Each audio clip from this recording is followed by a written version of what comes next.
Well, Darren, directly after the game, you were talking about maybe it's the right time to mix things up a little bit more than has been the case over recent weeks. Having had the period of reflection over the past couple of days, is that still your feeling?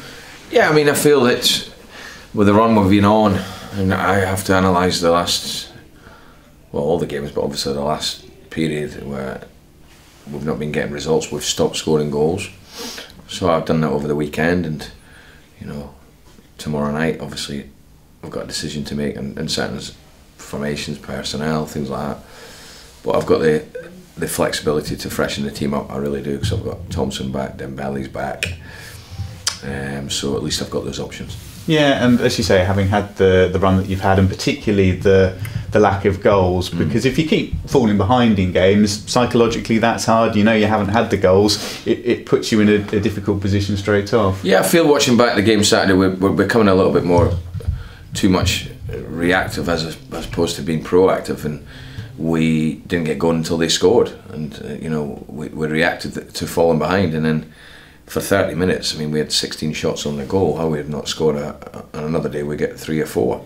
But that's the way it is at the moment, and that's sometimes you get periods like that in the season where earlier in the season they're going in, and on the game on Saturday they didn't.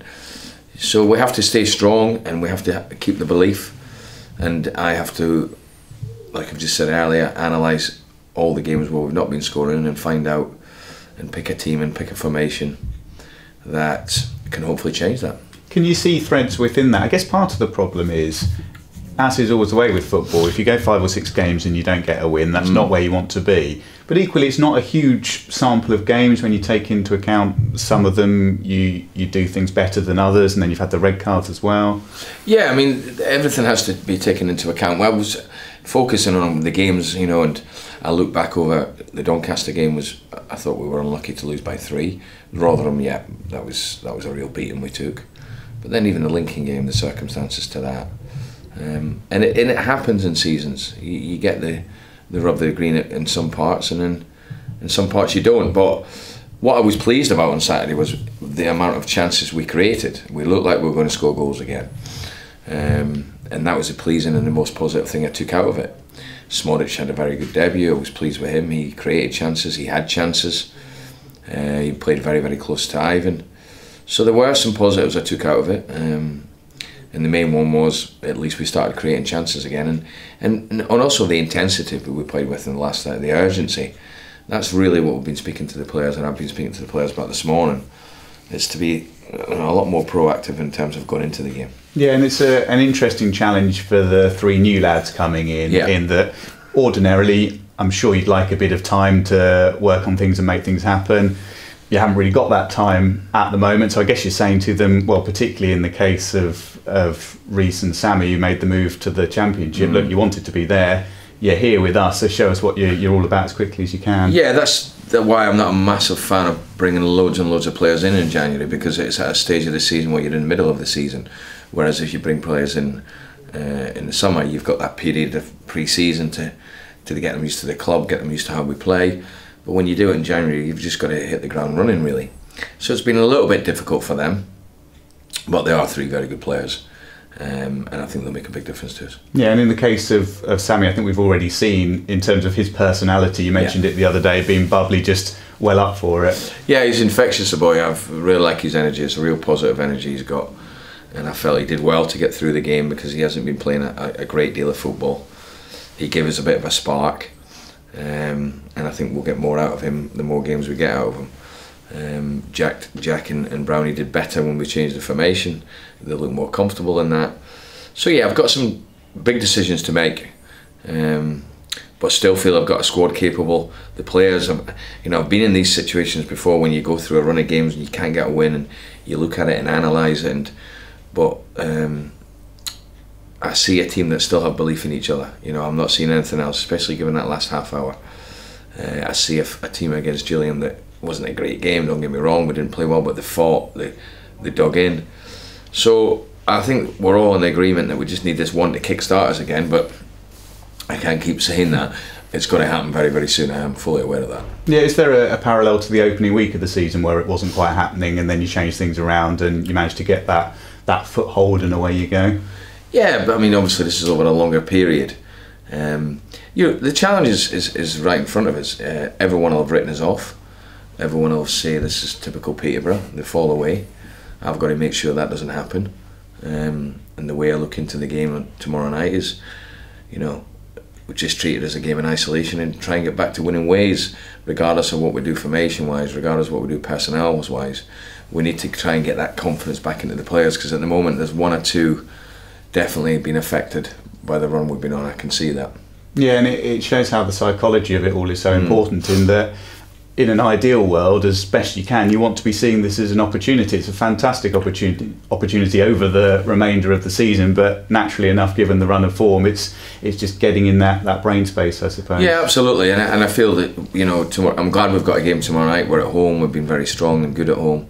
We've then got another game at home against the team at the top, so it's the first and second we're playing against, so there could be good games for us, but obviously we need to get this season up and running again, and we need to make sure it doesn't fall away from us.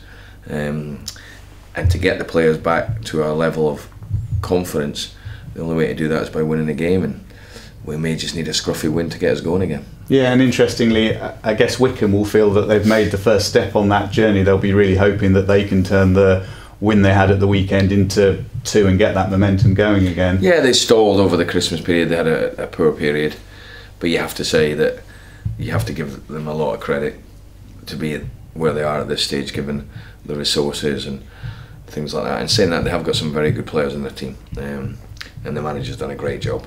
So yeah, they went through a bad run. They've got a 94th minute winner on Saturday, so they're hoping that it will just kick-start them.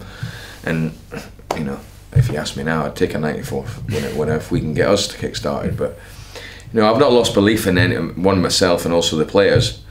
And I told them that this morning. But we have to just grind out this period. And it's an obvious thing to say, we've got to start winning games again. Yeah, I suppose we saw what Wycombe were all about with the game earlier in the season, in that they've traditionally been organised, had that grit and determination, but this season they've had a bit about them as well in I guess more of a flair sense. Yeah, I think they have. They've got some very good attacking players. Obvious one's Akinfenwa, who's, I have to say, what a great example of career he's had. He's done absolutely fantastically well. But they've got a good group there. You can see they all work hard for each other. They never give in. So listen, we're not expecting anything but a tough game. But we've got to make sure that we play similar to how we played in the last 30 minutes on Saturday, and not wait for things to happen. We've got to make them happen, really. Does Fraser Blake-Tracy come back into the mix? No, he won't be ready for this one. He's doing well. He's progressing quite well, actually, but he wouldn't be ready for this one. Josh Knight, he'll be ready for Saturday. He'll be back with us on Thursday, and Fraser, I think, will be touch and go for Saturday. But overall, obviously, you've got Sariki back from suspension as well. So, as you mentioned earlier, really happy with the options you've got. Yeah, once Josh gets back, and then we're just waiting on Fraser. Obviously, Idris has got an appointment with a consultant today, but we're hoping that he gets the green light to just stick a mask on and start going again. So, touch wood, we're getting back some bodies. And that's going to be important. With Sariki, is he determined to, I guess, put a couple of things right, really, because he won't have enjoyed what happened to him? It was all a bit daft, and surely now he feels he's got a point to prove. I think he has. I think that is one thing, but also he's had a fairly frustrating season. I think he's only started 3 games. He was the one that sort of paid for the change of formation and things at the start of the season. But he's fresh, and he's a very talented player. So he gives me different options to play different ways, because he is a wide player that can play up front. So it does give us a little bit more options. Yeah, and talking about those opportunities, we know he's got the raw ability, the talent. He could be a hugely important player over the final part of the season, but he's got to make it happen. Yeah, but I think I've said that, and I've said that to the boy. You can still get, a real successful season here, and the one thing that he will be is fresh, and I've always maintained I really like him as a player. He's just had a difficult season, and it's been difficult for him not playing in regular football because he's never had that before, so that can be difficult. And then obviously the frustration of what happened at Lincoln means that we miss him for another 3 games, where he would probably have played quite a large part in those games. So, but we put all that behind us, and we hope that the fresh faces and the freshness of players and maybe a change of personnel will kick-start us again.